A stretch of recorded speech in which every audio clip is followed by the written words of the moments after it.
अस्सलाम वालेकुम dear students.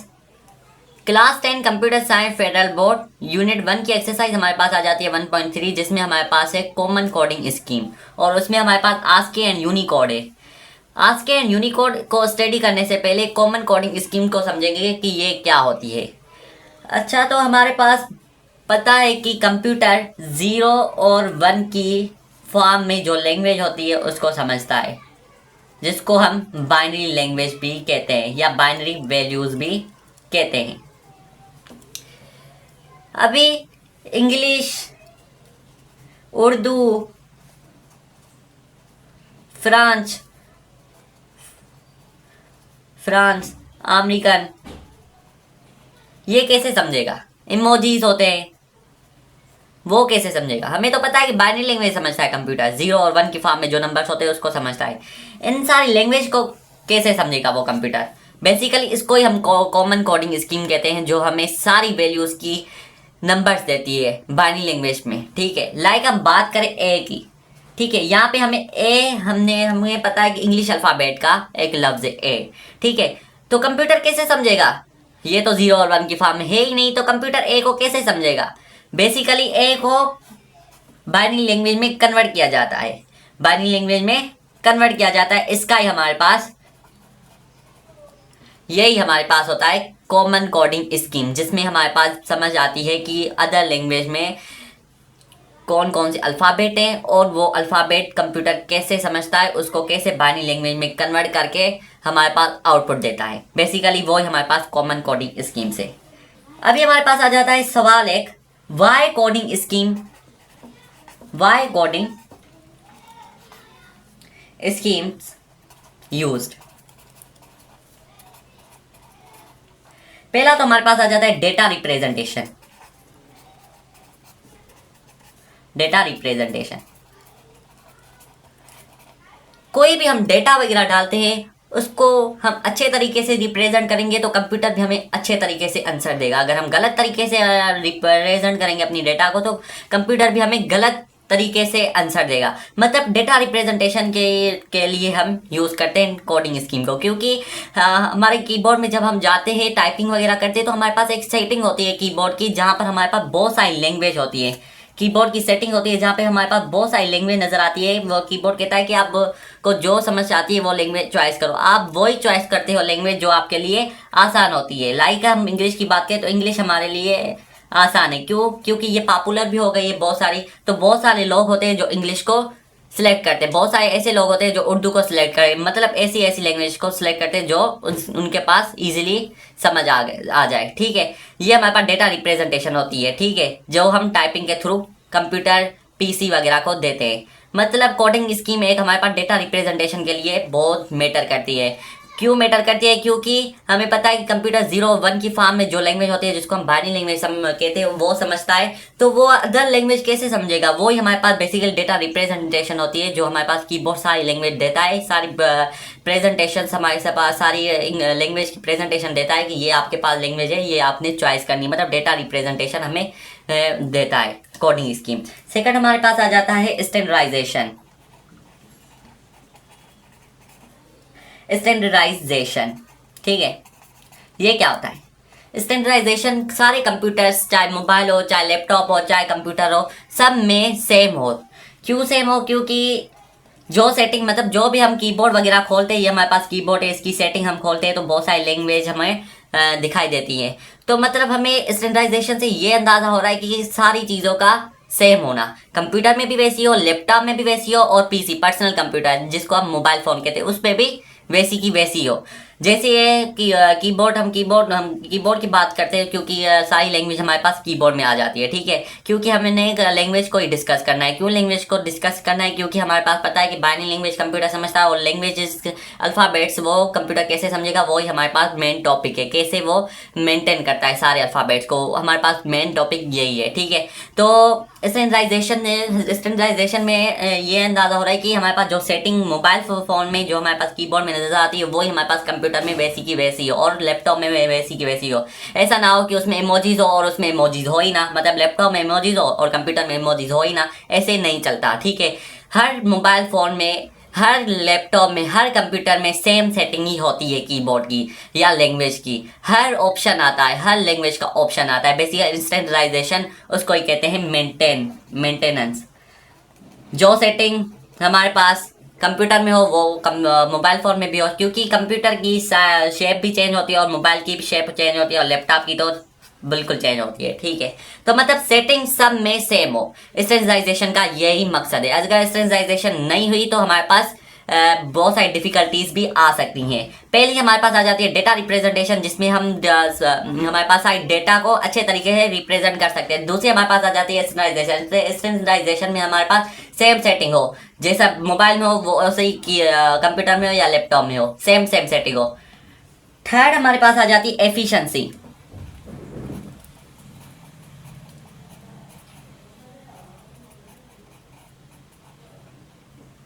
Efficiency से क्या मुराद है? स्टोरेज। ठीक है, स्टोरेज का होना, उसके बाद प्रोसेस में टाइम ना लगाना, प्रोसेस भी मेंटेन करना। जितना टाइम हमारे पास कीबोर्ड कंप्यूटर में लेता है उतना टाइम फोन में भी ले, मतलब स्टोरेज भी वैसी की वैसी हो, सेम मतलब सेम प्रोसेस हो, एफिशिएंसी हो उसमें। उसके बाद चौथा हमारे पास आ जाता है कम्युनिकेशन। कम्युनिकेशन के लिए भी ये हमारे पास इस्तेमाल होता है। ठीक है, वाई कोडिंग स्कीम यूज में हमारे पास डेटा रिप्रेजेंटेशन आ जाती है, स्टैंडर्डाइजेशन सेम होना चाहिए, सेटिंग सारी सेम होनी चाहिए। थर्ड हमारे पास एफिशिएंसी भी सेम होनी चाहिए, और ये हमारे पास वाई कोडिंग स्कीम यूज, इसमें हमारे पास चौथा हमारे पास आ जाता है कम्युनिकेशन। कम्युनिकेशन बहुत इंपॉर्टेंट है। अगर आपके पास सारी सेटिंग आ जाती है तो कम्युनिकेशन आप इजिली कर सकते हैं। अगर आपके पास सेटिंग नहीं आएगी सारी तो आप सही से कम्युनिकेशन वगैरह दूसरे बंदे के साथ नहीं कर सकते। आप टाइपिंग में भी आपके पास डिफिकल्टीज आ सकती है। मतलब ये 4 पॉइंट्स है। हम क्यों कोडिंग स्कीम को यूज करें? एक डेटा रिप्रेजेंटेशन के लिए, एक स्टैंडर्डाइजेशन के लिए, एक एफिशिएंसी के लिए, एक कम्युनिकेशन के लिए। ये तीनों हमारे पास सेटिंग सही होगी तो हमारे पास कम्युनिकेशन सही होगी। ठीक है, अगर डेटा रिप्रेजेंटेशन एफिशिएंसी गलत होगी तो हमारे पास कम्युनिकेशन भी सही नहीं होगी, हमारे पास गलतियां आती रहेगी। ये हमारे पास 4 पॉइंट्स आ गई। अभी हमारे पास आ जाती है आज की कोडिंग स्कीम। आज की कोडिंग स्कीम हम बेसिकली डिफरेंट लैंग्वेज, हमारे पास बाइनरी लैंग्वेज कैसे कन्वर्ट होते हैं इसलिए पढ़ते हैं। आज की coding scheme stand for American standard code for information interchange.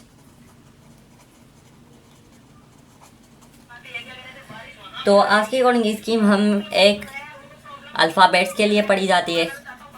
Alphabets आज की कोडिंग स्कीम में उसकी क्या वैल्यू होती है। ठीक है, उसके बाद हमारे पास नंबर्स। ठीक है, नंबर्स के लिए पढ़ी जाती है। इसके बाद हमारे पास इमोजीज ETC। मतलब बहुत सारी लैंग्वेज के लिए हम आज की कोडिंग स्कीम पढ़ते हैं ताकि हमारे पास डिफरेंट लैंग्वेज के अल्फ़ाबेट इजीली समझ आ जाएं। अगर हम बात करें तो हमारे पास 17 जून 1963 में क्या हुआ था, एक आज की कोडिंग का इंट्रोडक्शन हुआ था, जिसमें हमारे पास 7 बिट्स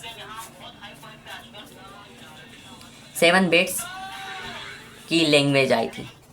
ठीक है, जिसको हम कहते हैं आज की 7 बिट्स लैंग्वेज।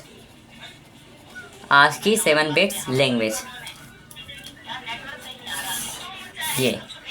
अगर हम बात करें तो हमारे पास इसमें बहुत सारी लैंग्वेजेस पर आ जाते हैं, बहुत सारे नंबर्स पे आ जाते हैं, जो हमारे पास बाइनरी लैंग्वेज में कन्वर्ट होकर कंप्यूटर में इजीली समझ में आ जाता है। ठीक है, तो हमारे पास जो 17 जून को 1963 में जनरेट की गई थी वो हमारे पास आज की 7 बिट्स लैंग्वेज जनरेट की गई थी। इसमें हमारे पास 7 बिट्स आ जाते थे।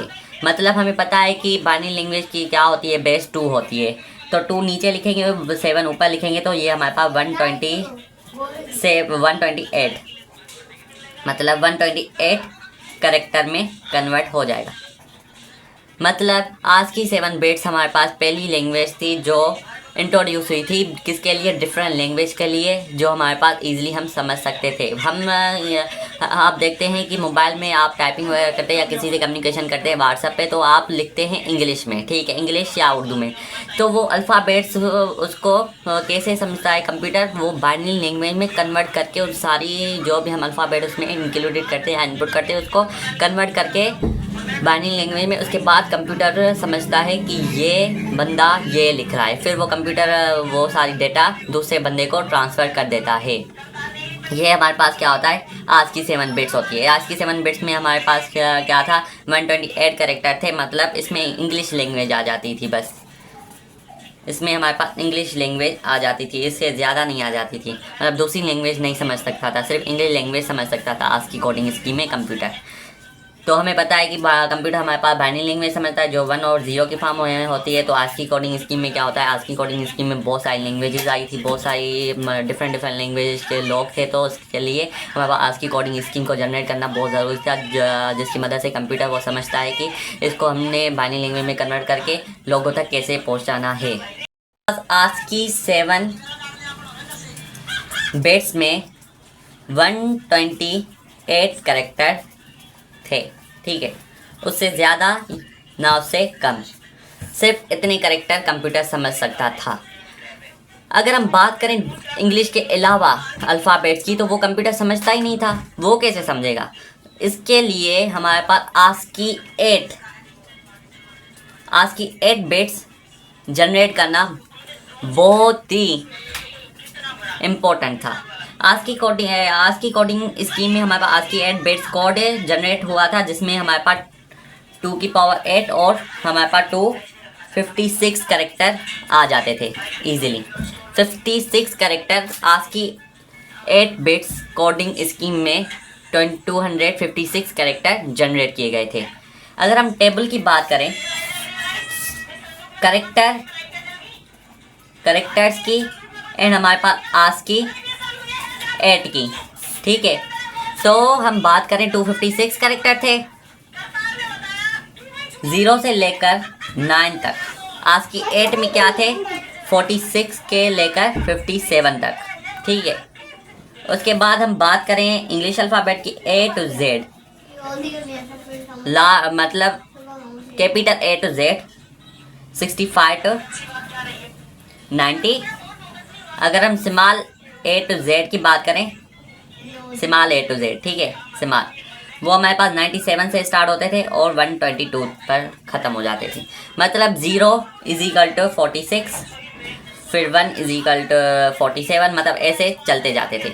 आज की कोडिंग स्कीम में 2 हमारे पास लैंग्वेज जनरेट की गई थी, एक हमारे पास आज की 7 बिट्स और एक हमारे पास आज की 8 बिट्स। आज की 7 बिट्स में 128 कैरेक्टर थे जो हमारे पास कंप्यूटर इजीली नहीं समझ सकता था, मतलब इंग्लिश ही समझ सकता था, उसे दूसरी लैंग्वेज समझ नहीं सकता था। इसलिए हमारे पास आज की 8 जनरेट करने पड़ी, जो हमारे पास 256 कैरेक्टर देती थी। 256 कैरेक्टर 0 to 9, 46 to 57 तक आ जाती है। आज की 8 में A to Z कैपिटल की बात करें तो 65 to 90 आ जाती है। Small A to small Z 97 से 122 तक आ जाते हैं। मतलब ये ऐसे ही प्रोसेस चलता जाता है। आज की 8 की बात करें तो आज की 8 है, कंप्यूटर ऐसे समझता है।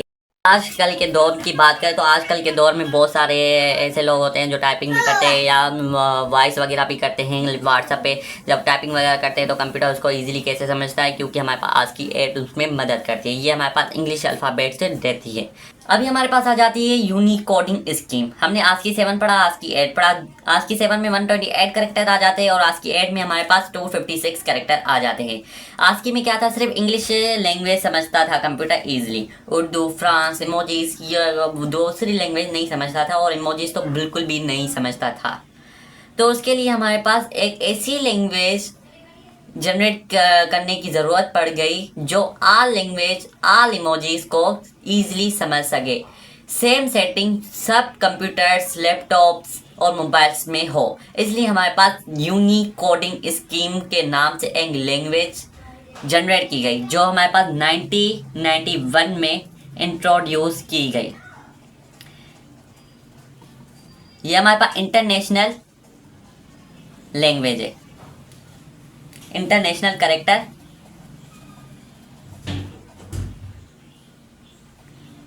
अनकोडिंग स्कीम्स।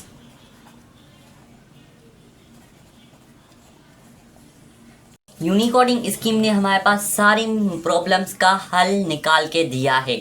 जो भी हम आजकल के कंप्यूटर्स में जो भी लैंग्वेज चॉइस करके हम ज्वाइन करके वो हम इंटर करते हैं कंप्यूटर में, लैपटॉप में या फ़ोन में, तो हमारे पास जो भी हम लेते हैं लैंग्वेज, कंप्यूटर्स को ईजिली समझ जाता है। क्यों समझ जाता है? क्योंकि यूनिकोड लैंग्वेज जनरेट की गई थी जिसमें हमारे सारे लैंग्वेज के कैरेक्टर्स आ जाते थे। यूनिकोडिंग स्कीम हमारे पास 1,00,000+ कैरेक्टर समझती है, 1,00,000+ कैरेक्टर। यूनिकोडिंग स्कीम ने हमारी सारी प्रॉब्लम्स को हल कर दिया है। आजकल के दौर में बहुत सारे बहुत सारे लोग ऐसे होते हैं जो डिफरेंट लैंग्वेज की बोर्ड से ज्वाइन करते हैं और इनपुट करते हैं, और कंप्यूटर इजीली उसको समझता है और वो डिलीवर भी कर देता है अगले बंदे तक। यूनिकोडिंग स्कीम बहुत सारी लैंग्वेज को समझने में आसानी कर देता है, जिसमें हमारे पास 1,000+ कैरेक्टर्स आ जाते हैं। उसमें हमारे पास सारी लैंग्वेज भी आ जाती, ऑल लैंग्वेजेस, ठीक है, ऑल लैंग्वेज आ जाती हैं। उसके बाद इमोजीज आ जाते हैं, उसके बाद स्टिकर्स आ जाते हैं, बहुत सब कुछ यूनिकोडिंग स्कीम ने हल कर दिया, हमारी सारी प्रॉब्लम्स को हल कर दिया। जहाँ तक हम आज की कोडिंग स्कीम की बात करें, आज की कोडिंग स्कीम में सिर्फ इंग्लिश तक में दो थी। इंग्लिश वो कंप्यूटर इजीली समझ जाता था, लेकिन वो दूसरी लैंग्वेज कहाँ जाएंगी? दूसरी लैंग्वेज के लिए हमारे पास एक ऐसी लैंग्वेज जनरेट करने की ज़रूरत पड़ गई जो सारी लैंग्वेज को ईजिली समझ सके, इमोजीज, स्टिकर्स वगैरह को सबको। तो उसके लिए हमारे पास यूनिकोडिंग स्कीम जनरेट की गई, जिसमें हमारे पास सारी लैंग्वेज भी समझ जाता है कंप्यूटर इजीली, इमोजीज भी समझ जाता है और स्टिकर्स वगैरह सब कुछ समझ जाता है। इसमें हमारे पास आ जाते हैं UTF-7, UTF-8, UTF-32, ये हमारे पास इस्तेमाल किए जाते हैं। UTF stand for Unicode transformation format,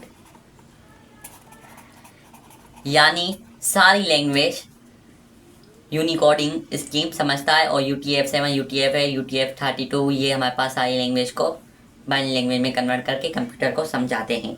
बस यूनिकोडिंग स्कीम ने सारी प्रॉब्लम को हल कर दिया। जो भी हम लैंग्वेज ज्वाइन करते हैं, जो भी सिलेक्ट करते हैं, वो कंप्यूटर इजीली समझ जाता है। यूनिकोड 1,000+ कैरेक्टर के समझता है। अगर हम ASCII की बात करें तो ASCII 1 to 56 कैरेक्टर तक समझता है, वहाँ तक।